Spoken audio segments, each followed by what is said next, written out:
ابھی کوئی وحی نازل نہیں آئی اور میں تو پیغمبر ہوں، اب پیغام پہنچانے والا ہوں، اب پیغام تو عرش والے رب کا ہوتا ہے، اب میں اپنی مرضی سے کچھ نہیں کر سکتا۔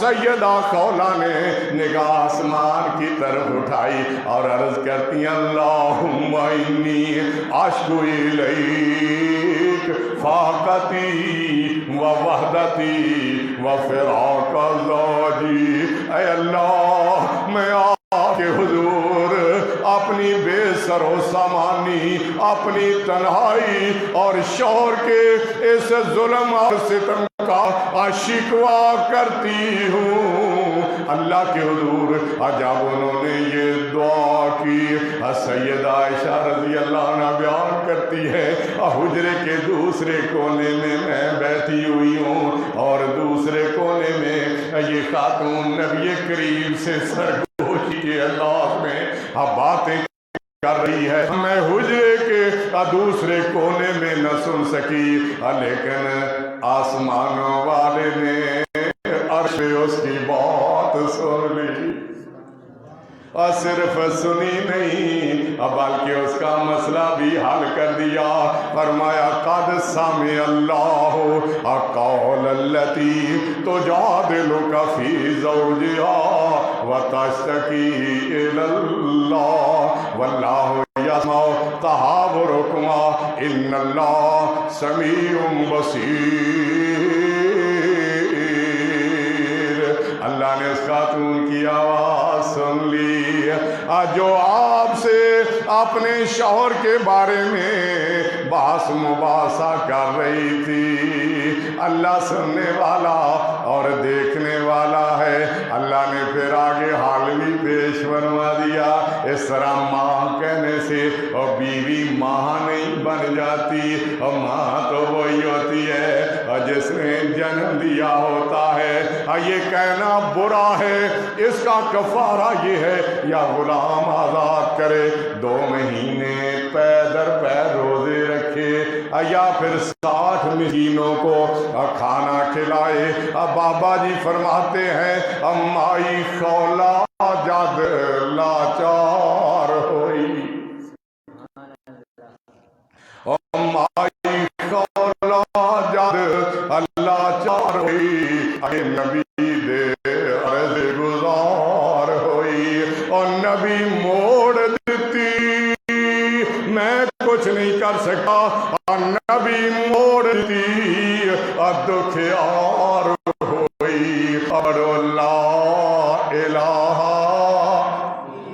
الا اللہ، اور رب کلی وہی، اللہ نے وہی نازل کی، رب کلی وہی اتشاد کی تھی، خولہ اجڑی ہوئی آباد کی تھی، بے مددی دی امداد کی تھی، پڑھو لا الہ الا اللہ۔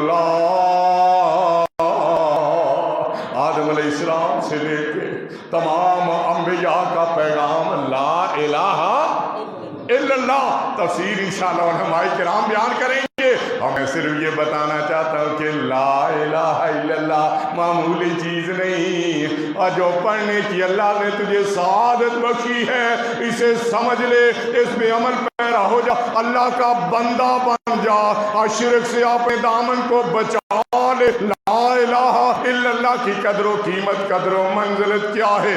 نبی کریم صلی اللہ علیہ وسلم نے فرمایا قیامت کا دن ہوگا، اللہ رب العزت ایک بندے کو لوگوں کے سامنے لائیں گے، فَيَنْشُرُ عَلَيْهِ أَتِسَاةً وَتِسِينَ سِجِّلًا كُلُّ سِجِّلٍ مِثْلُ مَدِّ الْبَصَرِ، اس کے سامنے اس کی بدعمالیوں سے بھرے ہوئے 99 رجسٹر پھیلا دیں گے، اور ہر رجسٹر حد نگاہ تک پھیلا ہوگا۔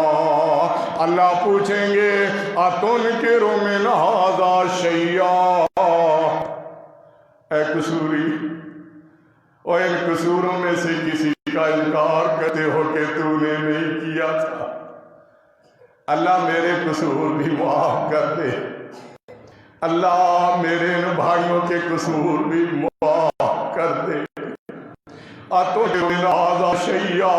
کیا ان میں سے کسی کا انکار کرتا ہے؟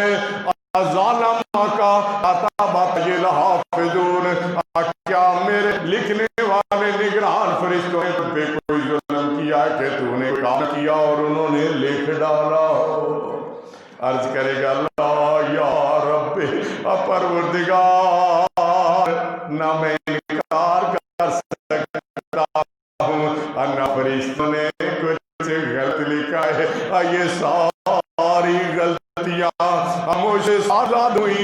اللہ پوچھیں گے اللہ کا عذر، کیا تیرے پاس کوئی عذر ہے، کوئی دعویٰ ہے جس کی وجہ سے تیرے گناہ دھل جائیں؟ عرض کرے گا اللہ یا رب پروردگار، میں تو ساری زندگی تیری نافرمانیاں ہی کرتا رہا اور میرے پلے تو کچھ بھی نہیں۔ اللہ فرمائیں گے ان لک عندنا حسنۃ، ہاں ہمارے پاس تیری ایک نیکی موجود ہے۔ میں آنے والوں، لا الہ الا اللہ کا ذکر سننے والوں، اپنے دل و دماغ کو توحید کے نور سے منور کر لو۔ چھوٹے چھوٹے بچوں کو اللہ کی توحید اور اس کے رسول صلی اللہ علیہ وسلم کی رسالت کے دامن کو تھامنے والے ڈالو۔ اللہ فرمائیں گے ہمارے پاس تیری ایک نیکی ہے۔ حیران ہو جائے گا اور میرے گنہگار کی نیکی کہاں ہوگی؟ آپ نے فرمایا تو فتوخرا جو بطاقتوں نے ایک پرچی نکالی جائے گی اور پرچی میں لکھا ہوگا اشہد ان لا الہ الا اللہ واشہد ان محمدن عبدہ ورسولہ۔ ہم مرکزی جمعیت اہل حدیث کے یہ علماء، یہ مبلغین توحید کی دعوت بلا وجہ نہیں دے رہے، اور توحید ایسی وزنی ایسی قیمتی چیز ہے، اور یہ چاہتے ہیں اس دولت کو لٹایا جائے۔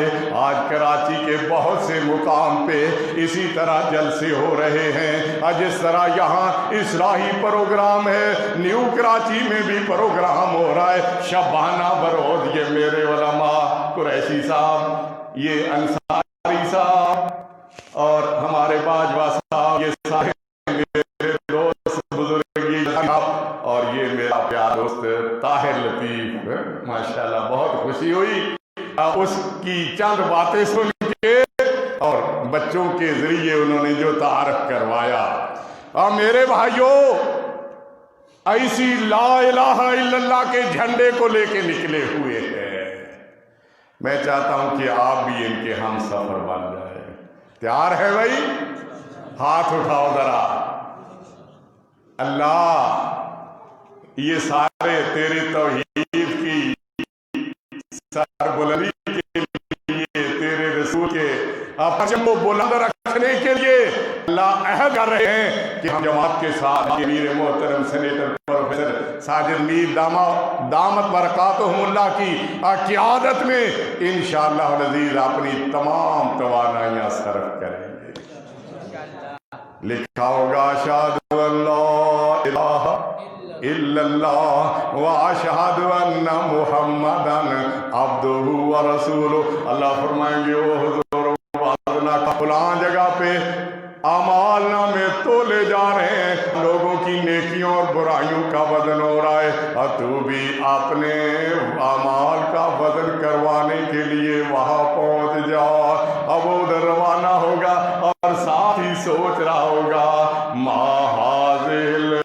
ما هذه البطاقة ما هذه السجلات، اس پرچی کی اتنے بڑے بڑے رجسٹروں کے سامنے کیا حیثیت ہوگی؟ نبی کریم فرماتے ہیں فَتُوزَعُ السِّجِّلَّاتُ فِي كَفَّةٍ وَالْبِطَاقَةُ فِي كَفَّةٍ 99 اور گناہوں سے بھرے ہوئے بڑے بڑے رجسٹر ترازو کے ایک پڑے میں رکھ دیے جائیں گے اور یہ چھوٹی سی پرچی دوسرے پڑے میں ڈال دی جائے گی.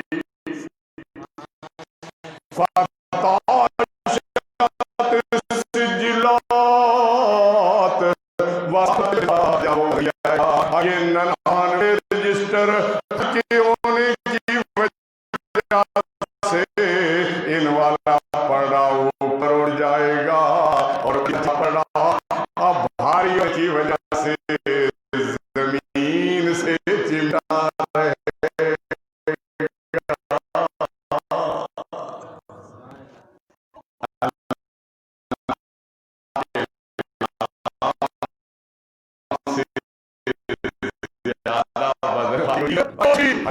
صلی اللہ علیہ وسلم اور اپنے اس پاکیزہ سیرت اور کردار کے ساتھ قرآن کا جب لوگوں کے سامنے پیغام پیش کیا دنیا میں انقلاب برپا وہ عرب جو شرک کا کہوارا تھا اب وہاں سے شرک کا خاتمہ ہو گیا اور لہرانے لگا.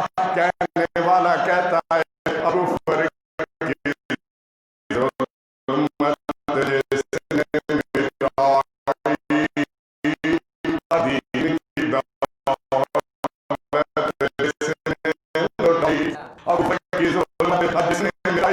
دولت لہرایا توحید کا جم صلی اللہ علیہ وسلم وہم کیا زنجیر کو توڑا اور رشتہ ایک اللہ سے جوڑا اور عشق کی محفل اگادی برہم صلی اللہ علیہ وسلم اور رہا کانٹے بچھائے انداز اتنا پیارا راہ میں کانٹے جس نے بچھائے گالی دی اور پتھر برسائے اور اڈیلی پیار کی شم صلی اللہ علیہ وسلم جس پہ تصدق وہی الہی جو سوچا وہی نازل ہوئی جس پہ تصدق وہی الہی اور کینکریاں دیں جس کی گواہی اور جس کا تفوق اصحاب پہ مسلم صلی اللہ علیہ وسلم وہ پیارے پیارے ناموں والا وہ اچھے اچھے کاموں والا وہ جنت کے انعاموں والا مرسل برحق نازش آدم صلی اللہ